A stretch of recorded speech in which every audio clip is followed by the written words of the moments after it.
Мағжан ағам бертінге дейін тірі болған. Кейінгі кезде Мағжан Жұмабаев 1938 жылы атылмаған деген сөз шыға бастады. Магаданда айдауда жүрген жерінен Баукең көріпті дейді. Ол 1948 жылы болса керек, яғни ату жазасына кесілгеннен 10 жылдан соң.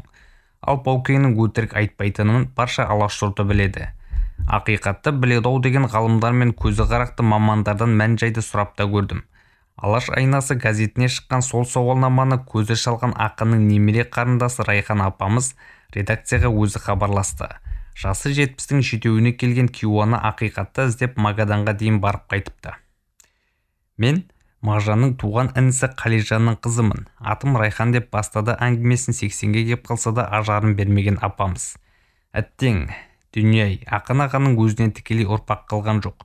Бірақ туыс-тума жалпы Жұмабаевтар әулетінен Мағжан ағаның бар жоғын түгендеп жүрген Қызылжарда, яғни туған жерінде Тасболат деген інісінің ұлы, екеуміз ғана.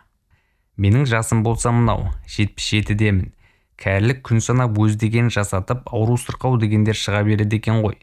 Былтыр тамыз айы қатты ауырып жансақтау бөлімде жатқанмын. Сәл бетім бері қараған шақта маған Саят Жансүгіров хабарласты. Білесіздер ғой, Ілиястай ағамыздың ұлы. Екеуміз жақын дос сырластармыз. Хабарласты да халімнің біршама жақсы екенін сөзімнен, даусымнан білген соң 31 мамырдағы жас алашты оқыдың ба деп сұрады. Ауырып жатып оқи алмай қалып едім. Әйтпесе күнделікті баспасөзді қадағалап отырамыз ғой. Ауруханадан шыққан бойда әлгі газетті тауып оқыдым. Сөйтсем, онда Атыраудың Құлсарысында тұратын Абдулла Әбдірахманов атты 92 жастағы қарт кісі кезінде өзінің Магаданда Калима лагерінде Мағжан ағаммен бірге отырғанын айтыпты. Әлгіні оқығанда төбемнен біреу мұздай су құйып жібергендей сілейіп отырыппын да қалыппын. Мәссаған, 1938 жылы атылып кетті деп жүрген ағамыз бертінге 1951 жылға дейін тірі болыпты. Өз көзімен көрген адам міне тұр. Егер туыстары болса, тіпті сол Мағжан жерленген жерді апарып көрсетем, көрген білгендерімді айтарем. Ақын аманаты әлі күнге мойнымда тұр. Күнертең арғы дүниелік болып кетсем, ол аманат мойнымда кетеді. Екіншіден, қиянат жасаған болып табылам деген қария сөзінен соң өшкенім жанып, өлгенім тірілгенде егіліп жылап алдым. Ол кісіге сол сәттен бастап риза болдым. Жасына қарамай бізді сонау жер түбіндегі Магаданға бастап апарғанында тіпті тәнті болдым. Тіпті 92 жастағы ол кісі түгілі 77-дегі менің өзімнің сондай ұзақ жолға шығам дегеніме балаларым 5 минутта кем 80-десіз. Ауруханадан шыққаныңызда кеше деп қарсы болды. Сонда да бой бермей, мен бәрібір барамын. Осыдан Мағжан ағам үшін жолда өліп кетсем арманым жоқ дедім. Расында жол алыста ауыр екен. Қазақ текке ит жеккен деп атамаған ғой. Мәскеуге дейін ұшақпен 4 сағат, ары қарай Магаданға дейін 12 сағат ұштық. Магаданның губернаторы қайда құдайына қараған азамат екен. Әрі қарай Калимадағы лагерге дейін тағы 650 шақырым. Кетір-бұтыр жолдарға төтеп беретін көлікпен қасымызға жол бастаушы адам қосып берді. Әйтеуір Итарқасы қияндағы Су-Суман ауданына да жеттік қой, әупірім деп. Ауылдың аты да қазақшаға ұқсайды екен өзі. Берелих деп аталады. Әбекең, Абдулла ағамыз өзі отырған лагерді көргенде жылап жіберді ғой. Бір кездері көрген азабы, тозағы есіне түскен шығар. Мағжан ағамен сол жерде отырғанын, қалай көргенін айтып берді. Қандай қиырда жүрсе де адам өз қанын іздейді екен ғой. Лагерден өзім секілді қазақты кездестіргенде ауылымды көргенде елжіреп көзіме жас келгенін. Сол сәттегі сезімді тілмен жеткізе алмаймын. Ал Мағжан ағаның бойынан ақсүйектілігі білініп тұратын, яғни қандай азап көріп, қандай жаман жерде жүрсе де тектілігі білініп тұрды дейді. Сосын танысып тілдескенде қайта-қайта осыдан шығып, Сәбит Мұқановтың көзіне бір қарасам ғой деп айта берді дейді. Сонда Мағжан ағамыз лагерде қашаннан бастап отырған? Атылды деп шығарған 1938 жылдан 1951 жылға дейін сол азап лагерінде жүргенге ұқсайды. Бұл деректің шындығын растайтын бір адам да бар. Ол өтірік айтуы екіталай қазақтың қаһарман батыры Бауыржан Момышұлы. 1948 жылы соғыс біткен соңда әскери тапсырмалармен жүріп сол Магадан жеріне жолы түссе керек. Сонда осындағы азап лагерінде қазақтың бір ақыны айдауда жүр деген әңгімені естіп, әуелі естіген әлгі деректің растығына көз жеткізу үшін, екіншіден оның кім екенін анықтау үшін барыпты. Сол жерде Мағжан ақынды көріп таң қалып, әрі оның аянышты халіне жаны ашып, намысы келіп, елге барысымен шығарып алуға кіріспек болады. Бірақ оны сезіп қойған сол кездегі басшылық Баукеңді шұғыл әскери бұйрықпен басқа жерге жібереді де сол бойына екеуі кездесе алмай қалады. Әбекеңнің айтуы бойынша Мағжан лагерде 1951 жылға дейін отырыпты. Бір күні дейді Әбекең, Мағжанның тіпті жүруге шамасы да келмей еңбектеп жүр дейді. Қасына барып хал сұраған екен, аяқтарым ісініп кетіп баса алмай тұрмын. Еңбектемеске лаж жоқ деп сол еңбектеген күйі қара жұмысын істей беріпті. Қалай ауырмасын? Өзі ол жердің қысы адам төзгісіз 50-60 градус суық. Одан мұзды судың түбінен құм алдырып, ол құмды елетіп, алтын іздеді екен. Ал беретін тамақтары күніне небәрі 400 грамм нан ғана. Ауырмай қайтсын. Сөйтіп жүргенде көп ұзамай Әбекең таңертең далаға шыққанда сондағылардың аузынан Мағжан өмір деген қаралы хабарды естіген. Жүгіре жеткенде ең аяныштысы сол, оны қазақтың сондай бір бетке ұстар тұлғасы деген ешкім жоқ. Күрекпен алды да ары ысыра салды дейді. Жалпы лагерде кім өлсе де, олардың жансыз денесіне қарап рәсім жасауға ешкімнің құлқы да мүмкіндігі де болмайтындықтан, жан тәсілім еткендер сол құлаған жерінде қала береді екен. Оларды кейін барып жаппай жинап әкетіп бір жерге топтап көме салады екен. Соны естігенде қалай жыламайын. Келесі оқиға тақырыбы жоғалған дәптер. Ақынның әсіресе тәннен гөрі жаны азапқа түскен шағында өлең жазбауы, іштегі ыза, намыс, мұң мен шерін тарқатпауы мүмкін емес секілді, сол лагердегі өткізген жылдарында Мағжан ағамыз ештеңе жазбапты ма? Абдулла Ақсақалдан сұрадыңыз ба? Әрине жазған. Бір қойын дәптерге түртіп жүрген іштегі мұң мен шерін өзі көз жұмарына біраз уақыт бұрын осы Әбекеңге беріпті. Алматыдан біреуді көрсең, соған бер деген екен. Ал ол кісі тағдырдың күллі шырғалаң тұсында әлгі дәптерді жоғалтып алса керек.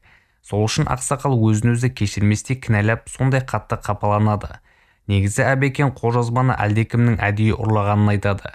Әбекең әлгі Калимада 10 жылдай отырған. Осы жолы бізді бастап барғанда бүгінде музейге айналған барактардан өздері кезінде жұмыс істеген қайла күректерін көріп, осылар біздің қанша жыл қолымыздан түспеді ғой деп жылап жіберді. Мағжан аға жайлы айтқанда да үнемі көзіне жас алды. Өзі өте ширақ, тың, әйтпесе жасы 100-ге жақындап қалған кісі ғой. Мен өзім 80-дегі жасымда әрең бардым. Ал ол кісі менен 10 шақты жас үлкен, бірақ соған қарамастан өзінің денсаулығы мен өмірін қатерге тігіп, итарқасы қиянға бізді бастап барды. Төрімнен көрім жуық адаммын. Ертең кенет олай-бұлай болып кетсем, бұл нәрсе өзіммен кетпесін. Әрі арғы дүниеде Мағжанның әруағының алдында қалай жауап берем деп ойласа керек. Әйтпесе, жол шынында қатерлі еді. 2 мәрте ұшақпен, әрі қарайда 700-ге жуық шақырым көлікпен кетіп бара жатқанда, үнемі жүргізушінің бетіне қарадым да отырдым. Егер сәл қалғып кетсе, біздің бір биіктен сайға құлдырап кетуіміз әбден мүмкін еді. Келесі тақырып жұртты шатастырған Зылиха жеңгеміз. Мен Мағжан айдауда болғанда артынан 14 рет бардым деген Зылиха жеңгеміздің сөзі шындықтан гөрі өтірікке көп жақын.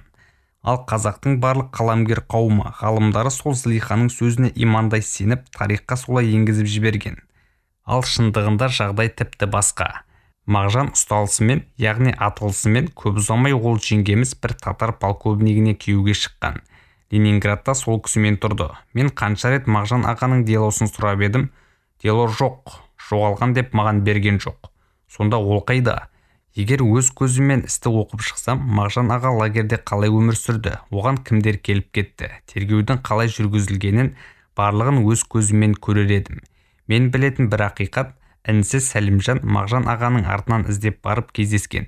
Сонда Зылиханы туысқан қарындасымыз еді деп алдап әрең кездестірген.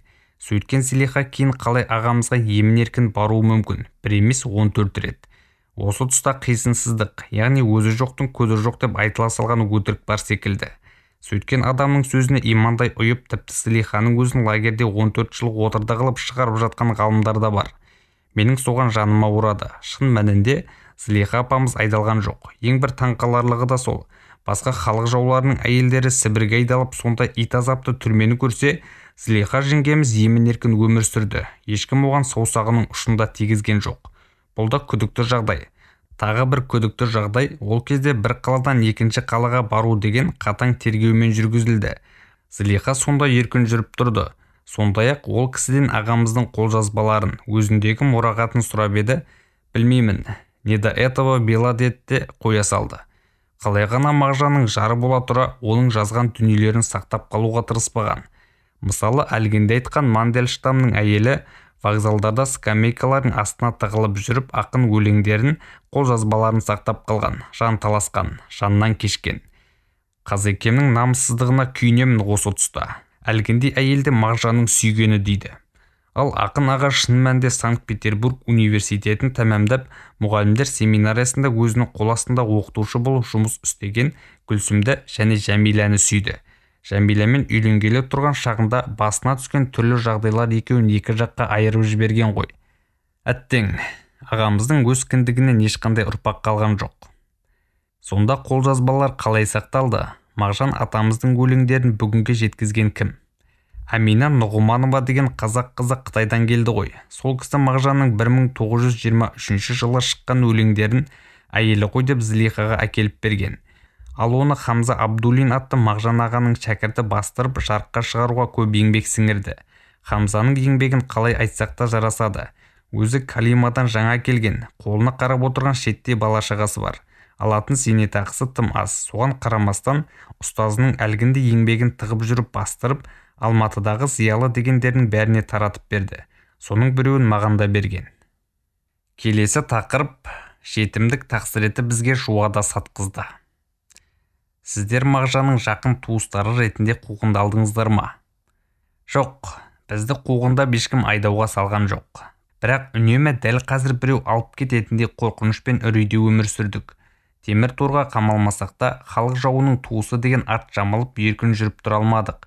Жетімдіктің тауқыметін тарттық. Балалық шағым нағашыларымның қолында омбыда өтті. Неге? Әкеңіз қайда? Сол тұста өзі халық жауының туыстары не болатынын, не істеу керектерін білмей жан далбасаға көшті ғой. Менің шешемді елден халық жауларының әйел бала-шағасы түгілі, туыс-тумаларын түгіл қамап жатыр екен деген сыбыс естіп, мені алып біршама жұртпен бірге Ауғанстанға қашпақ болыпты. Әкеміз қарсы болып, ешқайда кетпеу керектігін айтқан. Содан екеуі келісе алмаған болуы керек. Анам жолға шыққанда әкем елде қалып қойған. Кейін өзінің тегін қайта-қайта ауыстырып жүріп, әйтеуір Курскінің әскери қаржы институтын бітірді. Ал біз болсақ, сол қашып бара жатқанда Душанбеден ары өткізбеген соң қайтуға мәжбүр болыппыз. Әйтеуір нағашыларымызды паналаппыз ғой. Тұрмыс өте ауыр еді, репрессия. Содан көп өтпей соғыс басталды. Балалық шағымды еске алғанда үнемі көз алдыма өзімнің вокзал маңында нан мен шай сатып отырған кейпім келеді. Ол Куламзина деген темір жол станциясы еді. Сонда соғысқа аттанып бара жатқан солдаттарға азық болсын деп алып шығамыз ғой. Күнелтудің көзі жалғыз сол болатын ол тұста. Өзім 10-ға толар-толмас жастамын. Кішкентаймын, қолымнан келмейді дейтін әңгіме болмайтын бізде. Басқа түсті біз көндік. Кейде тіпті өзіміз жеуге нан таппай қалғанда кезіміз болды. Ондайда нан табу үшін пияз сататымын вагон аралап. Бірде пиязым өтпей әбден қорландым. Өзімнің жетімдігім мен тұрмыстың ауырлығын қатты сезініп, содан етіске кетіп өлгім келді де тіземе дейін суға кіріп, неге менің өмірім осылай болды екен деп налып тұрған шақта, әйтеуір жүрек түбіне бір үміт оты жылт етіп, алдымыздан жарық күннің туатынын құлағыма сыбыр еткендей болды. Сосын өлім жайлы қорқынышты ойдан бас тарттым да ілби басып үйге қайттым. Келесі соңғы тақырып тыңдаушысы жоқ сөз жетім. Мағжанды көзбен көрдім. Калимада бірге отырдым деген көзі тірі куәгер бар. Олай болса, ендігіде ақынның өмір баянына өзгеріс еніп, тарих қайта жазылатын шығар. Калимаға барып келген соң, тиісті орындардың есігін қағып, Мағжан атылған деген деректі жоққа шығаруды, сол арқылы жалған тарихты лақтырып, шынайы дерекке жүгінуді талап еттім. Бірақ маған сонда олар қайдағы бір жүзге келіп алжыған қартқа сеніп, өзгерте салатын тарих ойыншық емес. Оның үстіне кеңес үкіметінің ондай деректерден қателесуі мүмкін емес деп тыйып тастады. Яғни не маған, не әлгі тірі куәгерге ешкім сенген жоқ. Құлақ асар түрі көрінбейді. Ал мен өмір бақи өтірік айтып келген ол үкіметке сенбейтіндігімді айттым. Күні бүгінге дейін қақпаған есігім жоқ. Бірақ мені адам ғой деп айтқан сөзіме құлақ асып жатқан адам көрмедім. Басқа емес, қазақтың қаһарман батыры Баукең, Бауыржан Момышұлы, Мағжан ағамызды көргенін айтты ғой. Ол кісінің өтірік айтпайтынын, ешкімнен қорықпайтын ержүрек мінезін күллі қазақ біледі. Әлі күнге аңыз қылып айтады. Шынымды айтсам, бүгінде не істерімді білмей дал болып отырмын. Мәліметтер Мәриям Әбсаттардың алаш зиялыларының соңғы сөзі атты кітабынан алынды. Дыбыстаған Аспандияр Нұрмұхаммед.